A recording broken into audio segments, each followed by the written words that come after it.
আদিয়া just কয়েকদিন আগেই 1 বছর কমপ্লিট করেছে, আর ওর বয়স অনুযায়ী ধীরে ধীরে আমি ওর খাবারের টেক্সচারটাও চেঞ্জ করছি। এই যে আদিয়াকে আমি খাবারটা খেতে দিয়েছি, এটা খেতে আদিয়াকে একটু চিবিয়ে খেতে হবে। আদিয়ার এই মুহূর্তে 4টে দাঁত রয়েছে, উপরে 2টো আর নিচে 2টো।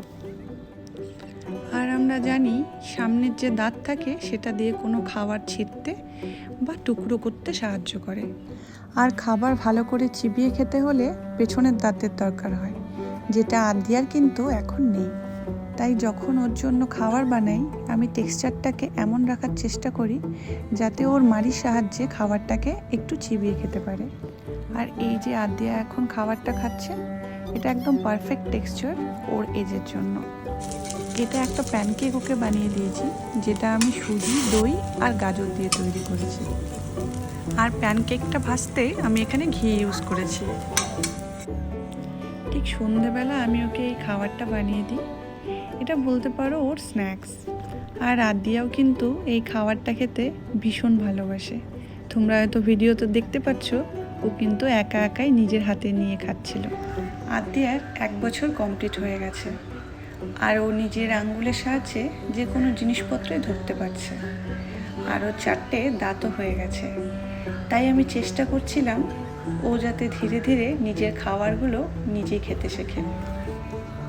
তাই সারাদিনের খাবার তালিকায় আমি এমন কিছু খাবার রাখি যেটা আদিয়া নিজের হাতে করে নিয়ে খেতে পারে। বাচ্চাদের সলিড শুরু হওয়ার পর একটা ভয় থেকেই যায়, সেটা হলো চোকিংয়ের ভয়, মানে খাবারের টুকরো শ্বাসনালীতে ঢুকে যাওয়া। বাচ্চারা যখন প্রথম নিজের হাতে খাওয়া শুরু করে তখনও কিন্তু এই ভয়টা থেকে যায়, কারণ ওরা বুঝতে পারে না কতটা পরিমাণ খাবার মুখের মধ্যে একসাথে ঢোকাতে হবে। তাই আদিয়াকে খাওয়ানোর সময় আমি সবসময় পাশে থাকি, যদি কোনো অসুবিধা হয় আমি যাতে সঙ্গে সঙ্গে অ্যাক্ট করতে পারি। আদিয়ার প্রিয় খাবার। আদিয়া এই খাবারটা খেতে বেশ পছন্দ করে, আর এই সুবাদে চিবিয়ে খাওয়া আর নিজের হাতের খাওয়ার প্র্যাকটিসটাও কিন্তু হয়ে যায়। মানে রথ দেখা কলা বেচা দুটোই কিন্তু একসাথে হয়ে যায়।